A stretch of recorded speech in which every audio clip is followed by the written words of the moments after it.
Hello, everybody, and welcome back to the Zone 4 Podcast YouTube channel. I am Brant Fowler, aka the Gonzogoose, back with another episode of the Zone 4 Countdown.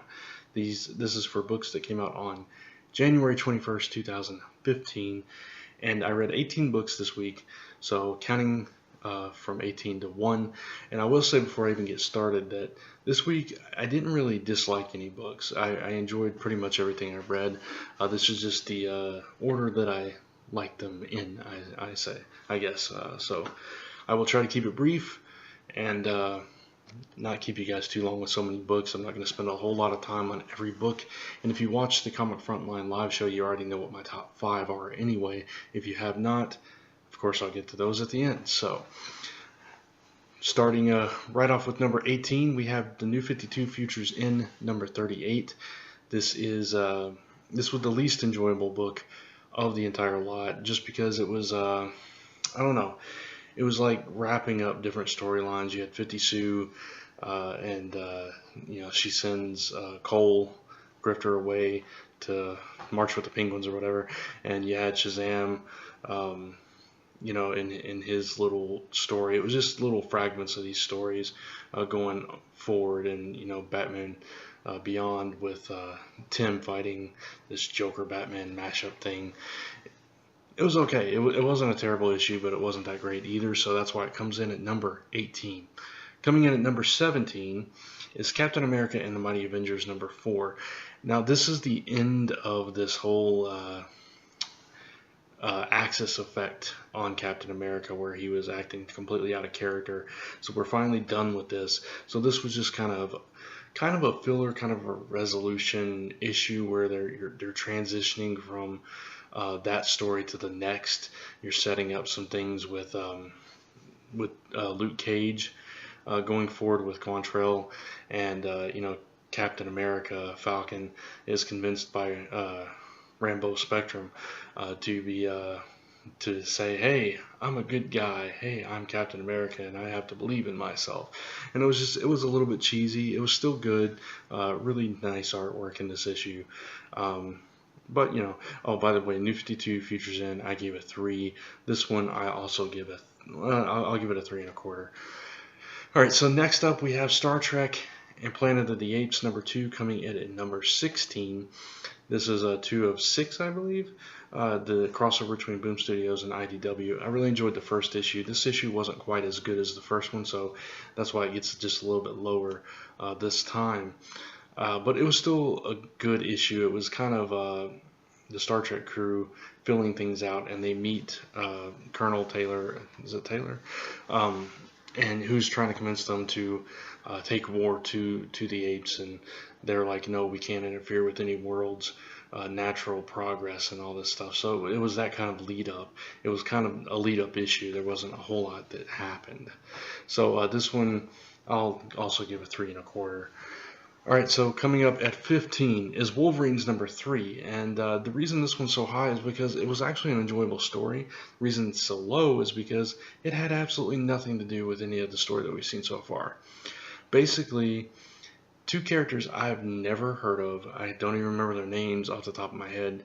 Oh, speaking of which, by the way, sorry for the lack of graphics in this video. It's late getting this one up, so I will include preview links to all the books that I'm talking about in the description below. But these were 2 characters that were contracted to steal one of the Punisher's t-shirts, and we find out that they're kind of stealing different things, and she has a healing factor, and that's how it plays into everything. Apparently maybe she's part of this Weapon X program, we just don't know, or I'm just not familiar with the character. But it was kind of weird because it was just like this completely other story out of left field, but it was an enjoyable story, and I actually liked the characters and the whole concept of somebody being hired to collect artifacts for the highest bidder of superheroes and stuff and supervillains. So it was an interesting concept, at least. So this one I'm actually going to give a 3.5 for Wolverines number 3. All right, so Batman Eternal number 42 comes in at 14, and this was actually a really good issue of Batman Eternal. It's just lower because I enjoyed some other books more than I enjoyed this one. But it was a really good issue for Harper. She really shined in this issue. more than she has in the past. And we got to see this little altercation between Tim and Batman saying we should talk soon and that kind of thing. So it was kind of going back to the Batman family, and at the end you got this Stephanie Brown moment, and something happens towards the end, which I'm not going to spoil, with another major character in the storyline going forward. So, excuse me. So no, it was a really good issue, and I'm also going to give this one a 3.5. All right, so Spider-Verse Team Up number 3 comes in at 13. I really did enjoy this book. The Aunt May story, it was okay. The other story with Karn was really interesting, and it leads into Spider-Verse. It's just this whole, I read all of Spider-Verse Team Up, Spider-Woman, and Scarlet Spiders all in one shot because I'd been a little behind. So I read all 3 series, all 3 issues so far, and I don't know, this was the one that I enjoyed the least, so it kind of impacted my feelings on this particular issue. But it was a good issue, and it was fun, and it was Spider-Man stuff, so I did enjoy it for that, and it was a decent art. So I also gave it 3.5 for Spider-Verse Team Up number 3. Okay, coming in at number 12, we have Fantastic Four number 642. As things are wrapping up here, this was a really interesting story. It was kind of slow and not as good as the previous issues in this arc, or in this series actually. Since James Robinson took over, there was some really good moments in it with Franklin and with the Human Torch showing that he's a hero without having to have his powers, and the Quiet Man, or Mr. Quiet, or whatever he called himself, revealing his plan and that it was already into effect. And of course, we talked about this on Frontline, so I apologize for the minor spoiler here, but Sleepwalker showing up at the end was really interesting as well. So it comes from my era when I got into comics seriously. He was one of the characters around at that time, so it was really interesting to see him come back. So I really did enjoy this issue. I said again, there were just issues I enjoyed a little bit more. So I also gave it 3.5 for Fantastic Four 642. Superior Iron Man number 4 comes in at number 11, and I actually think I gave this one a 3.5. I may have even given it a 3. I don't know. I can't remember. I reviewed this over on Comic Frontline. I enjoyed this series. I enjoyed Tom Taylor's take on Iron Man and the whole Superior thing, but there were some key elements in the story, like the Iron Sight, which was just basically Octobots, Spider Bots, whatever. It's a little been there, done that with this issue, but there was some nice moments with Daredevil getting to see Foggy before his eyesight went back, and seeing just how underhanded Tony can be when he's under the influence of whatever happened during Axis. So that's why it's a little bit lower, and kind of in the middle.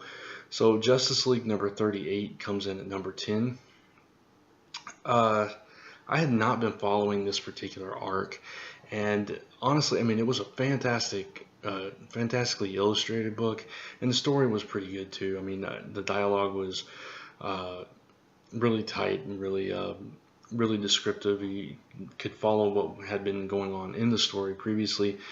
I grow a little weary of heroes turn bad because they're influenced by something. That's what this whole Mazel virus thing is doing.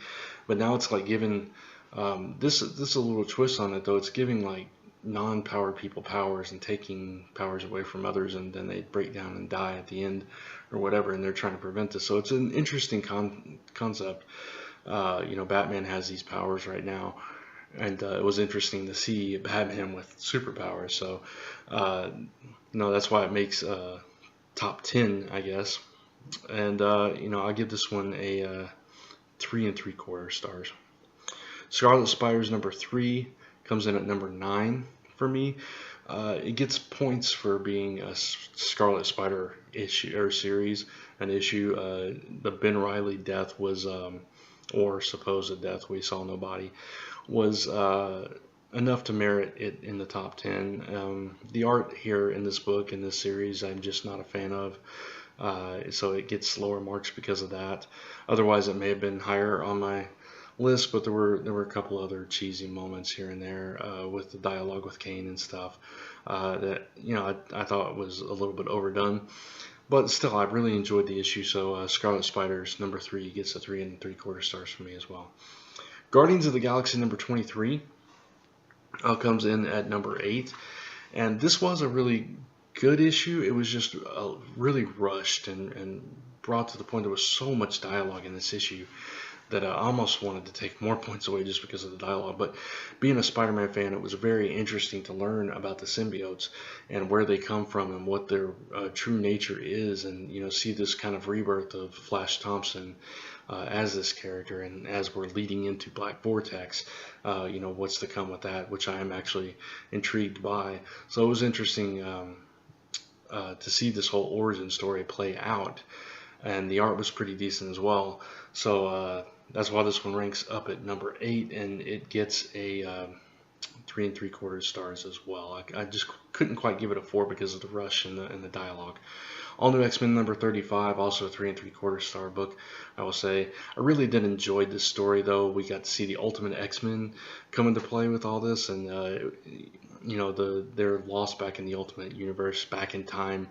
And it's interesting to see the pair-ups here, the two Jean Greys together. It's a really fun story. And actually, I'm going to go ahead and bump this one up to a 4 for All New X-Men #35. Coming in at #6 is G.I. Joe Snake Eyes Agent of Cobra #1. I think I gave this 4 or 4 1/4 on Comic Frontline. If I didn't, I should have. But anyway, this was the first issue of the IDW continuity of the Snake Eyes being an agent of Cobra, and of course, as we know, he's not. He is playing both sides here because he's got an agenda. This is a 5-issue miniseries. Really solid start to this one. It seems like there's going to be this team up with Destro and Snake Eyes, which is a really interesting dynamic between the two. So I really enjoyed this as a G.I. Joe fan. It just didn't quite make it up into my top 5 because my top 5, as you know from Comic Frontline, were some pretty strong books, at least in my personal opinion. So let's get to the top 5. #5, Amazing Spider-Man #13, which I am going to bump up to a 4. I think it's a 3 3/4 on the live show, but I am going to bump it up to a 4. Amazing Spider-Man #13 flowed really nicely, nicer than the previous issues in the Spider-Verse story arc. I thought they all kind of illustrated what was going on in each of the tie-in series without it feeling like we were cutting to this and that. Everything just kind of meshed really well together. The story flowed really nicely because of that, and we got to see some really interesting pair-ups, some really interesting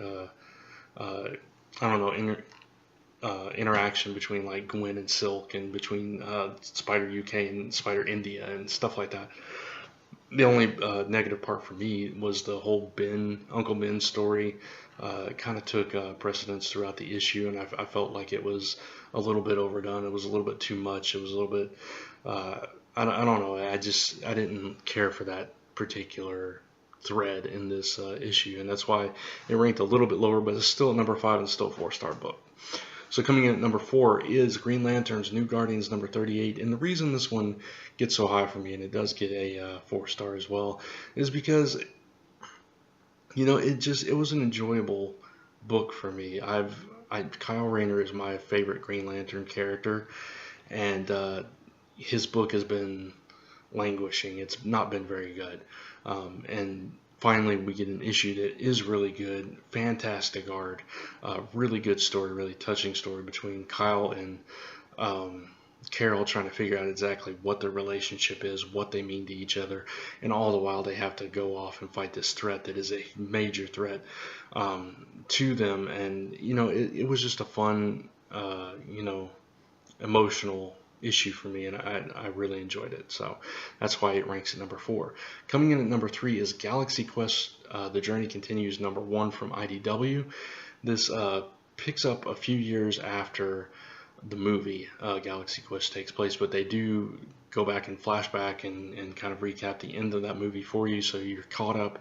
So if you're a fan of this movie, I think you will totally enjoy this. I did also review this one on Comic Frontline. I believe I gave it a quarter of 4.25 or 4.5. I don't recall. But it was a really, really fun issue.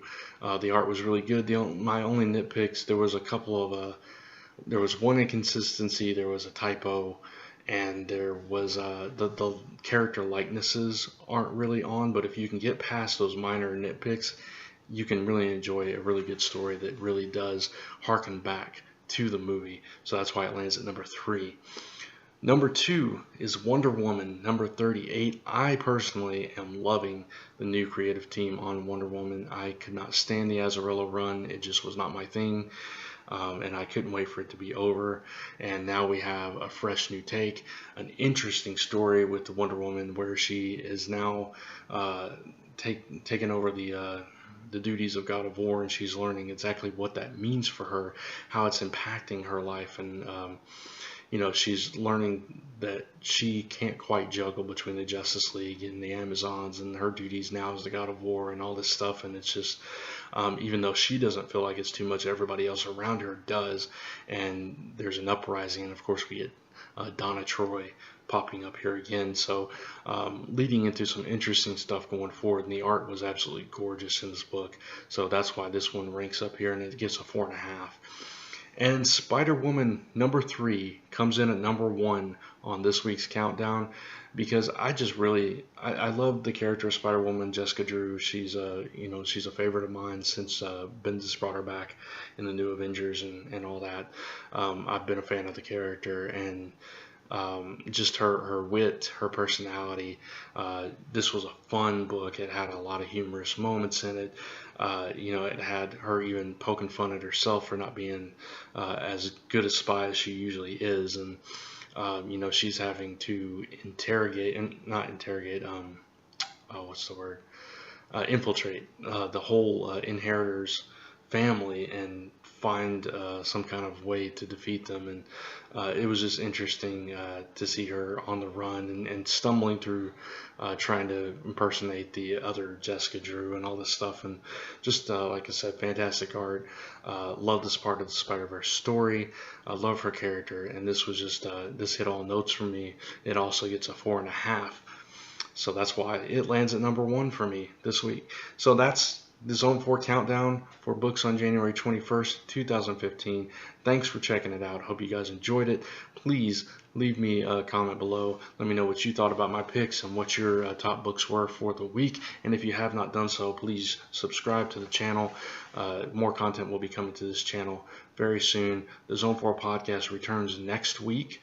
So stay tuned to zone4podcast.com and our Facebook page and all that for more info on that. And of course, check out Comic Frontline over on YouTube for more reviews from me and my friends over there. Check out comicrelated.com, comicfrontline.com, Frontline Gaming Zone, where I'm posting gaming videos with the other members of that channel as well. And remember, we're all your number 1 source for all your comic news, reviews, podcasts, and so much more, and gaming. And so until next time, thanks for watching, everybody, and you are now leaving Zone 4.